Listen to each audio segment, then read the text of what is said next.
Good morning students. आज हम study करने जा रहे हैं आपकी चार्ल्स लॉ। चार्ल्स लॉ में क्या है, प्रेशर को कांस्टेंट किया गया था। चार्ल्स साइंटिस्ट ने ये दिया था और इसमें इन्होंने प्रेशर को कांस्टेंट किया था। इन्होंने क्या किया, इन्होंने ये कहा था कि each degree rise in temperature volume of gas increase by 1/273.15 of the original value volume of gas। ठीक है, यानी कि किसी भी गैस में अगर हम 1 डिग्री सेल्सियस यानी कि 1 डिग्री सेल्सियस का अगर राइज करते हैं तो उसका वॉल्यूम 1/273.15 टाइम्स आपके क्या होता है, इंक्रीज होता है। ठीक है, मान लो 0 डिग्री सेल्सियस पर वॉल्यूम है V0, तो 50 डिग्री सेल्सियस पर वॉल्यूम क्या होगा बच्चों, आपकी VT होगा। ठीक है बच्चों,0 डिग्री सेल्सियस पर आपकी V0 वॉल्यूम है, तो T डिग्री सेल्सियस पर आपके क्या होगा, VT वॉल्यूम होगा। ठीक है, तो एक फॉर्मूला मैंने एस्टेब्लिश किया, VT equal V0 plus T upon 273.15 V0। ठीक है, क्या फॉर्मूला मैंने तैयार किया, VT equal V0 plus T upon 273.15 V0।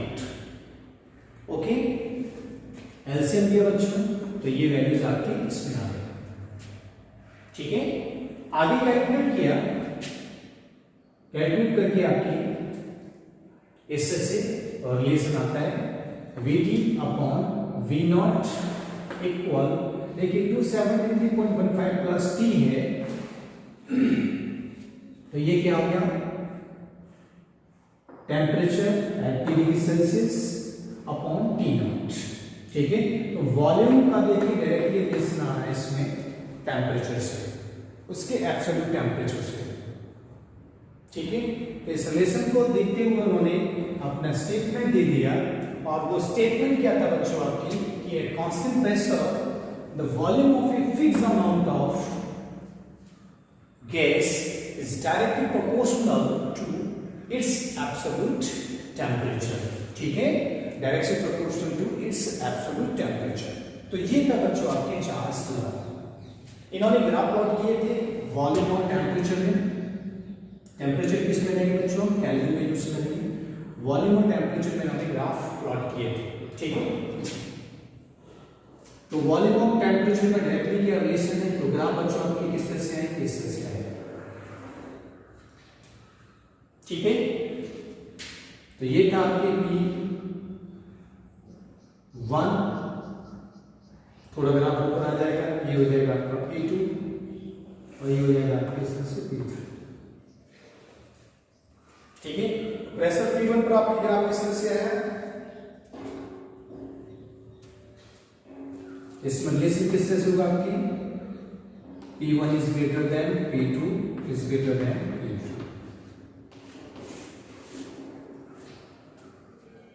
ठीक है बच्चों आपकी, तो वॉल्यूम और टेम्परेचर में डायरेक्टली प्रोपोर्शनल का रिलेशन है, इसलिए आपकी स्ट्रेट लाइन आपकी ग्राफ आएगी।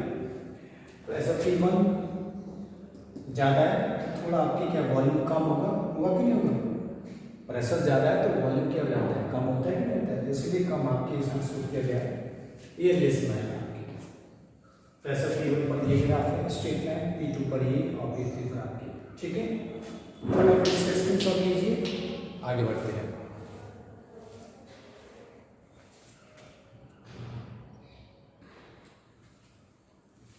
नेक्स्ट लेवल पर बच्चों अपना गेल्यूस लॉ, गेलू यानी कि वॉल्यूम। ठीक है, तो इसमें क्या गेल्यूस लॉ में वॉल्यूम को कांस्टेंट किया गया था और एक रिलेशन दिया गया था कि pressure of a fixed amount of gas varies directly proportional with temperature, यानी कि at constant volume pressure of a fixed amount of gas varies directly proportional with temperature. ठीक है, तो गेल्यूस लॉ में प्रेशर टेम्परेचर के डायरेक्टली प्रोपोर्शनल होता है। Proportionality concept बताइए बच्चों, तो P इक्वल KT हो जाएगा, ठीक है। डिफरेंट प्लेसेस पर आपके डिफरेंट टेम्परेचर होगा, यानी कि मान लो किसी भी गैस का प्रेशर P1 है तो टेम्परेचर T1 है, और प्रेशर P2 है, टेम्परेचर क्या होगा बच्चों आपके T2 होगा। तो इससे लिख सकते हैं P इक्वल T/K, ठीक है, यानी कि प्रेशर अपॉन टेम्परेचर का रेशियो है वो कांस्टेंट के इक्विवेलेंट होता है। P1 टेम्परेचर पर P1 प्रेशर पर टेम्परेचर T1 है, अगर प्रेशर P2 है तो टेम्परेचर भी क्या हुआ T2। ओके, इससे लिख सकते हैं, इसको इसके नीचे ले जाइए, इसको इधर ले जाइए, तो P1 upon P2 equal T1 upon T2, ये लिखना है, ठीक है। तो ये हुआ आपका गैस का। अब इसमें हम यहाँ पर ग्राफ का स्टडी करते हैं, तो प्रेशर और टेम्परेचर के बीच में, टेम्परेचर केल्विन में, ठीक है, ये प्रेशर। तो बच्चों डायरेक्ट प्रोपोर्शनल रिलेशन है, तो इसमें जो ग्राफ बनेगा वो आपकी क्या होगा, स्ट्रेट लाइन होगा, ठीक है, इस तरह से, ठीक है। इसको मान लो मैंने V1 नेम दे दिया, V2 वॉल्यूम पर फिक्स है यहाँ, और ये V3 वॉल्यूम पर। एट कांस्टेंट वॉल्यूम पर आपके P और E के बीच में डायरेक्टली प्रोपोर्शनल यानी कि स्ट्रेट लाइन आपकी ग्राफ आता है। यहाँ आपके रिलेशन क्या होगा, V1 is greater than V2 और V2 इज ग्रेटर देन आपकी V3, ये रिलेशन आता है आपके चार्ज, सॉरी गैस-गैलिलियो लॉ, ठीक है। तो बच्चे गैलिलियो लॉ बहुत ही सिंपल लॉ है, जो भी न्यूमेरिकल्स बनते हैं वो डायरेक्टली फार्मूला बेस्ड बनते हैं, इतना हार्ड नहीं बनते आपके, ठीक है। फटाफट इसको नोट डाउन कीजिए, आगे बढ़ते हैं।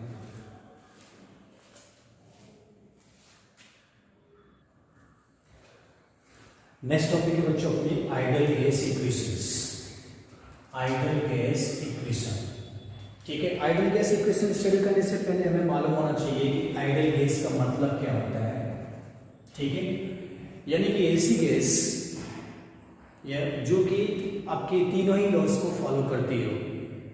आपके कौन कौन से laws, Boyle's law, Charles law और एवोगैड्रो लॉ, तीनों लॉज को फॉलो करती हो, उस गैस को हम बोलते हैं आइडियल गैस, ठीक है। इन तीनों लॉज के कॉम्बिनेशन से जो एक इक्वेशंस बनती है उसको हम बोलते हैं आइडियल गैस इक्वेशन, ठीक है बच्चों। तो हमारा टाइटल क्या है आज का, आइडियल गैस इक्वेशन, ठीक है। तो इसमें हमें क्या पता होना चाहिए कि आइडियल गैस किसको बोलते हैं। तो आइडियल गैस या ideal gas is those gas which follow Boyle's law, Charles law and Avogadro laws, ठीक है, ठीक है। इन तीनों लॉज को फॉलो करती है और इन तीनों लॉज के कॉम्बिनेशन से जो एक सिंगल इक्वेशंस बनती है उसको बोलते हैं आपके आइडियल गैस इक्वेशंस, ठीक है। तो मैंने तीनों लॉ यहाँ पर लिख रखे हैं बच्चों आपके, constant temperature and fix amount of gas पर आपके वॉल्यूम और प्रेशर में रिलेशन इनवर्सली आता है, तो ये बॉयल्स लॉ है। और चार्ल्स लॉ में क्या आपकी constant pressure and fix amount of gas पर आपकी वॉल्यूम और टेम्परेचर के बीच में जो रिलेशन आता है वो आपकी डायरेक्टली प्रोपोर्शनल होता है। सिमिलरली आपके एवोगैड्रो लॉज में क्या है, कांस्टेंट प्रेशर एंड टेम्परेचर पर वॉल्यूम जो होती है गैसेस के, उसमें प्रेजेंट जो नंबर ऑफ मॉलिक्यूल्स हैं वो सेम होते हैं, ठीक है। तो ये रिलेशन है, इन तीनों इक्वेशन को हम कंबाइन कर देते हैं और इक्वेशन हमें ये मिल जाती है। यहाँ से हम प्रोपोर्शनलिटी को हटा करके इसकी जगह हम क्या रख देते हैं, आर, ठीक है, ये आर प्रोपोर्शनल की जगह क्या रख दिया, आर, ठीक है। और इस आर को हम बोलते हैं आपकी यूनिवर्सल गैस कांस्टेंट, क्या बोलते हैं बच्चों इसको हम, यूनिवर्सल गैस कांस्टेंट, ठीक है। और इस यूनिवर्सल गैस कांस्टेंट की वैल्यूज एकदम फिक्स होती है, ठीक है।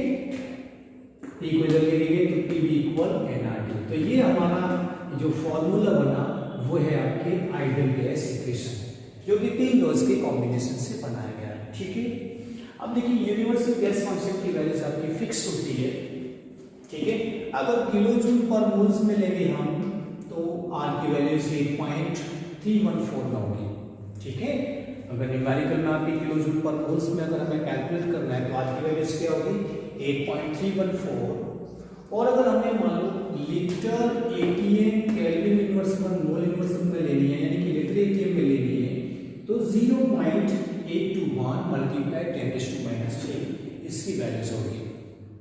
ठीक है, नेक्स्ट आपके बार लीटर केल्विन इनवर्स पर मोल इनवर्स में लेनी है तो 8.314 मल्टीप्लाई 10⁻² वैल्यूज होती है। तो ये वैल्यूज फिक्स होती है बच्चों आपको, हालांकि न्यूमेरिकल में ये वैल्यूज गिवन होती है, अगर हम लर्न कर लेते हैं तो कोई बुरी बात नहीं है। ठीक है, तो ये हुआ आपकी इस तरह से आइडियल गैस इक्वेशन। अब बच्चों नेक्स्ट पॉइंट है इसमें आपके कि अगर मान low temperature volume of pressure, मान लो कोई भी आपकी गैस आइडियल गैस उसका टेम्परेचर, उसका मान लो टेम्परेचर है T1, वॉल्यूम है उसका V1 और प्रेशर है उसका P1। ठीक है बच्चों, ये fix amount of gas, fix amount of gas का यानी कि टेम्परेचर इसलिए T1, V1 और P1 है। ठीक है, ये कन्वर्ट होकर के आपके किसमें कन्वर्ट हो जाता है, मान लो T2, V2 और P2। तो इनमें रिलेशन क्या होगा बच्चों, तो लगा लेते हैं। तो रिलेशन क्या होगा बच्चों आपके यहाँ पर, एक्चुअली PV इक्वल क्या होता है nRT होता है। ठीक है, ये होता है ना PV इक्वल nRT। तो देखिए PV इक्वल क्या हो जाएगा T, और यहाँ ये T को इधर नीचे ले आओ तो PV equal T, PV upon T हो जाएगा और इक्वल nR हो जाएगा। देखिए n भी आपकी फिक्स्ड है, ठीक है ना, फिक्स्ड अमाउंट गैस किया हमने आइडियल गैस का, और R भी आपकी फिक्स्ड है। तो ये क्या कांस्टेंट हो गया, n और R क्या होगा आपस में कांस्टेंट हो रही है। तो ये वैल्यूज क्या होंगी, कांस्टेंट हुई आपकी। ठीक है, तो PV अपॉन T ये रिलेशन आ गया। ठीक है, तो हम यहाँ पर P1 V1 अपॉन T1 और P2 V2 equal upon P2 V2 upon T2, तो ये रिलेशन आपकी बनता है। इसको हम बोलते हैं कंबाइंड गैस इक्वेशन। ठीक है ना, क्या बोलते हैं इसको, कंबाइंड गैस इक्वेशन बोलते हैं। ठीक है, कंबाइंड गैस इक्वेशन। ओके बच्चों, तो ये है आपके आइडियल गैस इक्वेशंस। ठीक है, इसमें भी न्यूमेरिकल रहते हैं, फॉर्मूला बेस बनते हैं। फॉर्मूला जैसे याद है, एक तो इस पर बनता है आपके, एक इस यहाँ पर बन जाता है। ठीक है, फटाफट इसका स्क्रीनशॉट लीजिए।